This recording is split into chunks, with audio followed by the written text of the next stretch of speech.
Hi, I'm Jack Black. I'm Kyle Gass. And you're listening to Tenacious D on Heavy Consequence on Consequence of Sound. Jack was, he's going to be here, but it could be a minute. Okay. If you need to make some tea or... Do you like tea? I do. I'm actually not a coffee person at all. How did I know? How did I call it? I only could have drink said tea. coffee. Yeah. Looks like we got someone in here. Let's see. What? No. Let's see. Admit. Is it Coop Gamers? Because that's... Yep. Coop Games. Hello. Anyway, so that's when I started Tenacious D. I couldn't have imagined what. Oh my God, Jack! I'm sorry. I was just. We're just talking about the early days with Spence. Hey, Jack. How goes it, Spence? How are you? Doing very well here in Casa Black. Very cool. Very cool. Well, I'm from Consequence of Sound, and I found out Kyle's a fan of the site, so I'm. The best. It was very cool to hear. Yeah. Me too. Very cool. Great job you guys are doing over there. Yeah. Thank you. Thank you. Is there any way we could be spokesman or something? We could just evangelist. We'll take Everyone, that. check it out. Check it out. Jack, I remember first seeing you. I was a big Mr. Show fan, and I remember seeing you in that Jeepers Creepers musical sketch, which I thought was genius. And Jesus Christ, semi-star. Yeah, it was Jeepers Creepers semi-star, and then it was all David Cross. Obviously, David Cross penned that. Jesus Christ Superstar. And can you share your memories of just working with Bob Odenkirk and David Cross, and then both of you maybe talk about what they meant to you guys, not only to each of your careers, but to Tenacious D, helping maybe kind of open the door for you. Well, that was like a movement that time in comedy in Los Angeles. It kind of coincided with the underground, the alternative rock movement. There's this alternative comedy movement that kind of went hand in hand, I thought. And Bob and David were at the eye of the hurricane. Mr. Show was the coolest, raddest, most groundbreaking show, a lot of people said, since Monty Python's The Flying Circus. They said, no, more than SNL, more groundbreaking. And shared more similarities, like in the way that the connective tissue between comedy sketches, that was more of a connection with Monty Python's Flying Circus. But, that was just the place to be if you were in the show or not in the show. If you were into comedy in any way, you would find your way to that taping. Every time they taped a Mr. Show, and me and Kyle would go, and it was exciting. It was like going to a rock concert, and it was a scene for sure. It was a scene, and it felt like all right. Yeah, we were very fortunate that to get in there, that we got sucked into that hot bubbling world cauldron of comedy. And it was kind of an old-fashioned Hollywood story where we played a little club in downtown LA that doesn't exist anymore called Al's Bar, a seedy little dive. Punk rock shows and theater would happen there sometimes. Remember that play, Cage, that Ned Bellamy directed? Lower Depths. I was in it. Yeah. Yeah. What was it called? Lower Depths. Lower Depths by Gorky. Yeah. And anyway, David Cross came and saw one of our first shows ever. What year was that? Was that 94? That was our first. That was our first show. That was our first show that was not like an actors gang, because we did that coffee shop, Highland Grounds. But 91. that doesn't really count as our. It was kind of a sketch. Yeah. So anyway, David Cross was in the audience, and he was like, "Oh man, you guys are rad. Do you want to open for my show, Mr. Show, me and Bob?" And we were like, "Yeah." And he discovered us, and then Bob shepherded us. Yeah, and then he and Bob helped to write our little comedy nuggets that we put on HBO back in the late 90s. And those really were kind of the portal into the power of the tube, really, I think. And they were so, I mean, I knew at the time, I think we both did, these are nothing if not really fun and cool. And it's on HBO and it's late night and the music was good.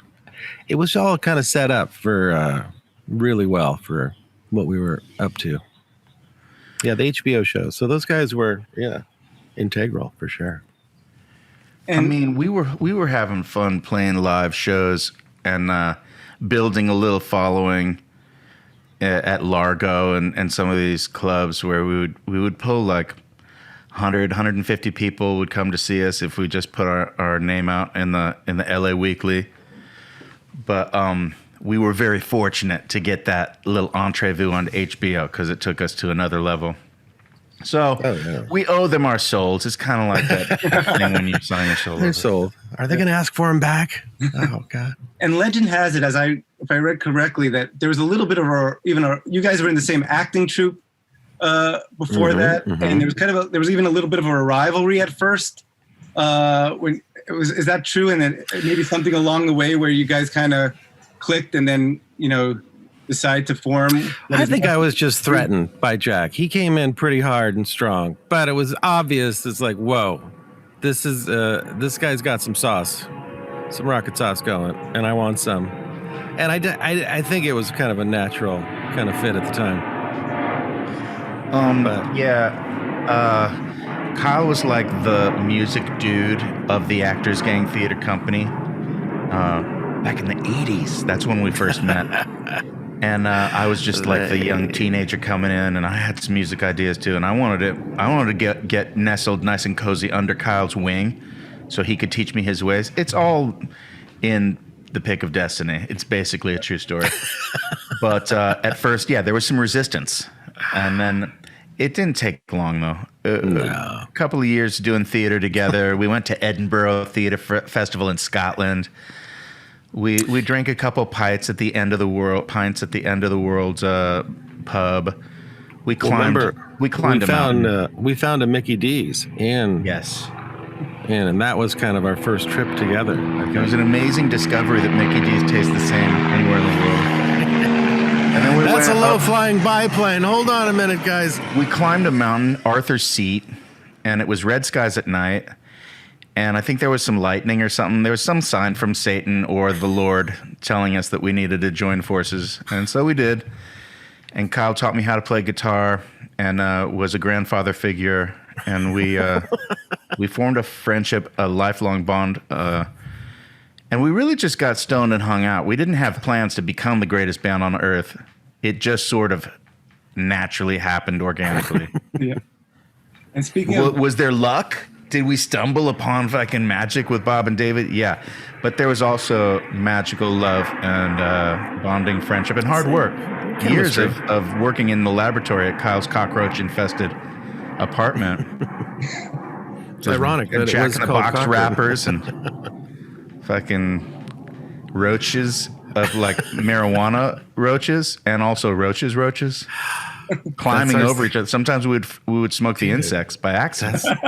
That's the sequel, Roaches. Let's talk about another legend who recently retired from broadcasting, Marv Albert. Oh. And as I understand, I was a big Knicks fan growing up as a kid in the 80s. And as soon as you guys came out, I knew what you guys were referring to when the name Tenacious D, because I used to watch Marv and listen to him all the time. I don't think a lot of other people caught on, but just because he just retired, is it safe to say that Tenacious D, as we know it, wouldn't be Tenacious D without Marv Albert? Yeah, we've often attributed the title, the name of the band to Marv Albert, but the truth is we haven't been able to find video evidence that he ever said Tenacious D. No. We know that he said Tenacious Defense. They're playing Tenacious Defense. But I think we might have shortened it to Tenacious D. Yeah. People always say D up, play some D. Well, they'd have in the stands, they'd have like the D and the fence was kind of a big thing going around then. And it was like, the D. Yeah, but it was definitely it came out of the Marv Albert era, and some of the best games. He called some of the best, most exciting games. Yeah, those New York Knickerbocker team when Pat Riley was coaching them, they came that fucking close to winning the championship. Oh, Johnny! Except for Johnny Starks going cold at Game Oh 7. my God! That was hard to watch. Bringing that up, Cage. Because But I wanted it so bad. Mainly, trash. I wanted it so bad for Pat Riley, just because I love Pat Riley so hard because of the Laker years. He took my love with him to New York. Yeah. But it wasn't meant to be. You can't beat the Nigerian nightmare, Hakeem, the Dream Olajuwon. That was a heartbreaking series for me. That was really? I also remember they cut away from Game 5 for the OJ chase. Oh, really weird. I mean, here I am, like a big Knicks fan, and like they actually cut away from the game for the OJ chase. It was, but that was an iconic moment. Yeah, it's crazy. I also contend that at the time there was a lot of D's going around the rap game. There was Heavy D and this D and that D. What year was that? 91. No. I think the 94? 94, 95 season. Yeah, the 93, 94. Oh, yeah. What's the year? It was the year that Kurt Cobain died. Yeah. And the year that the Knickerbockers almost won. And the year that OJ was on his drive. What a crazy time. Yeah. That was a crazy time for Tenacious D, too. I think that might have been the year that Dave Cross discovered us at the Al's Bar. Wow. Very cool. And, the only reason I remember that is because we had a song. We had an OJ song. Yeah, it was like our third song, I think we were doing. It's crazy. Never to Now you have this 20th anniversary. You have this package coming out, the 20th anniversary Super Power Party Pack. What can you tell fans about some of the goodies they're going to get in this pack?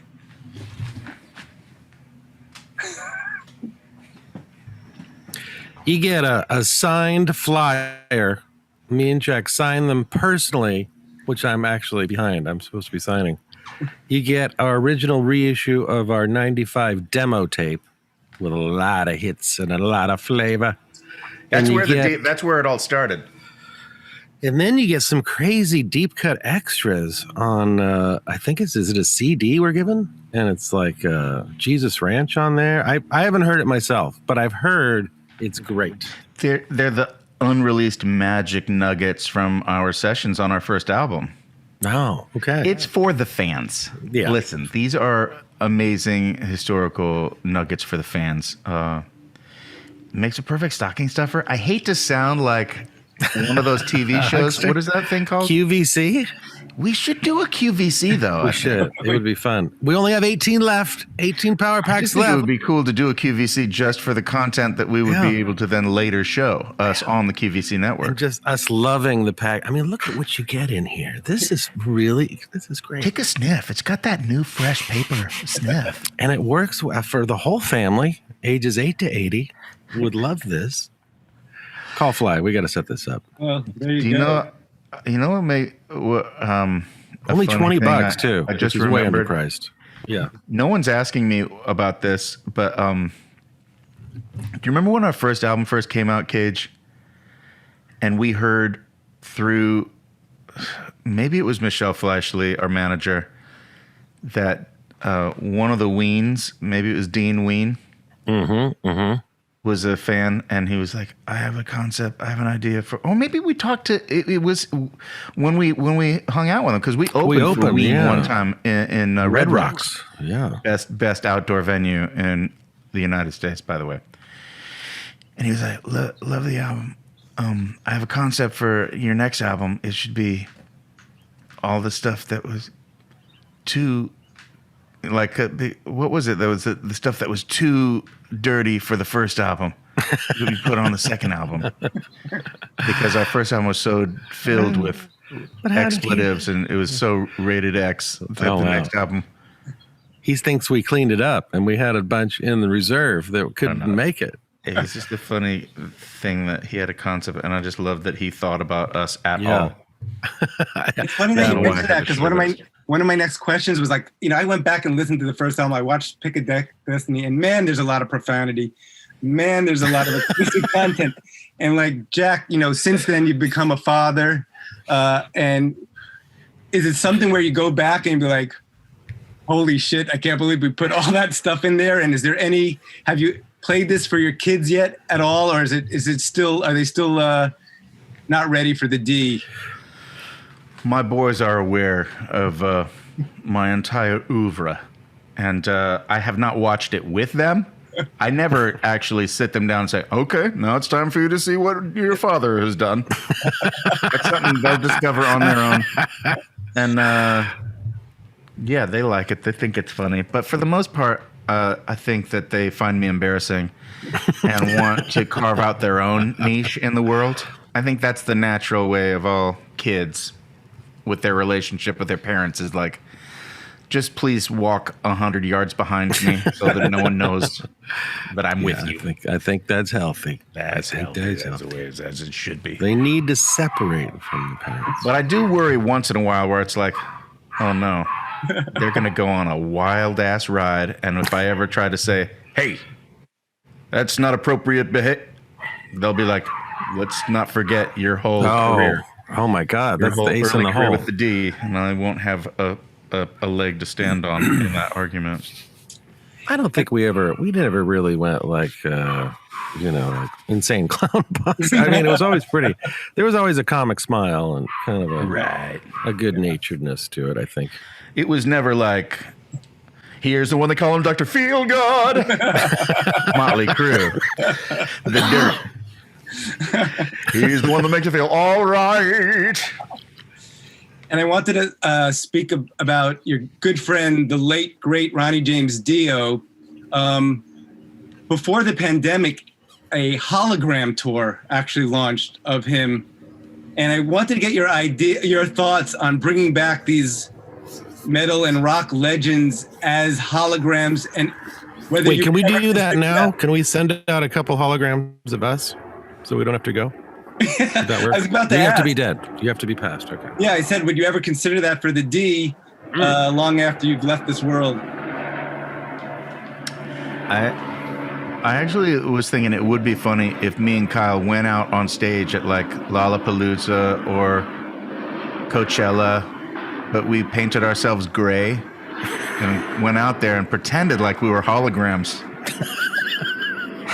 Do a whole hologram set. I've never heard this idea. This is fantastic.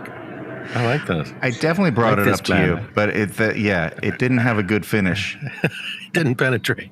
That's a winning idea. Yeah, it's not fully baked. It needs a little more time in the oven before that concept is finished. But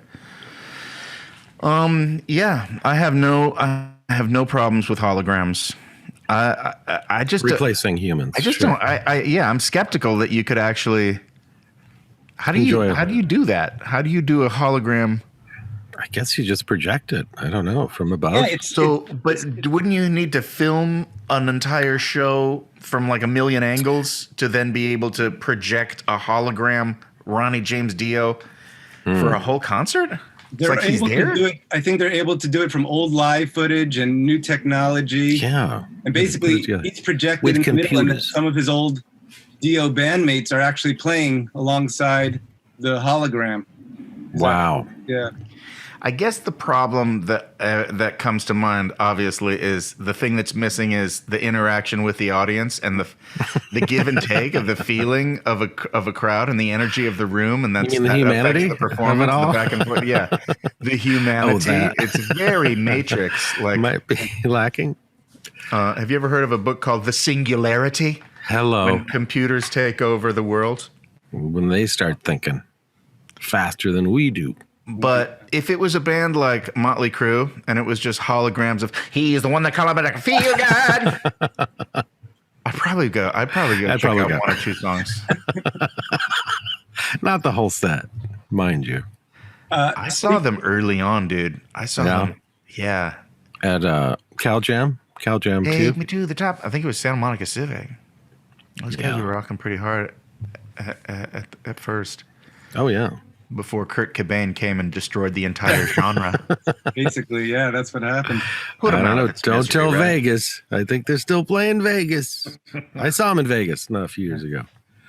But speaking of Dio, obviously he played a memorable part in Pick of Destiny. And it's been, and speaking about another anniversary, 15 years. 15 years since the movie. And has there been any talk of a sequel? Because I think fans are dying to know. Well, I talk about it in my sleep. But we've been talking about doing The Bong of Destiny. And we actually have also been talking about mass producing The Bong of Destiny. Just for the fans, not for the money. Yeah, we will make money, but that's not why. And The Bong of Destiny, it's weird. It picks up right where it left off, right? The theme song is exactly the same as the Pick of Destiny, except you just cause it's the bong of Destiny, child. You know it will be rocking cause it's fucking insane. It's all, and then weirdly, the whole movie is exactly the same, except instead of a pick, it's a bong. Bong. You might be able to CGI that then. Just take the original movie and just put a bong wherever a pick was. Yeah. A lot of people would say that's so lazy, but no, no. It's the opposite. Don't underestimate the lazy. It's a lot of hard work don't underestimate to be so lazy. Takes a lot of courage to be that lazy.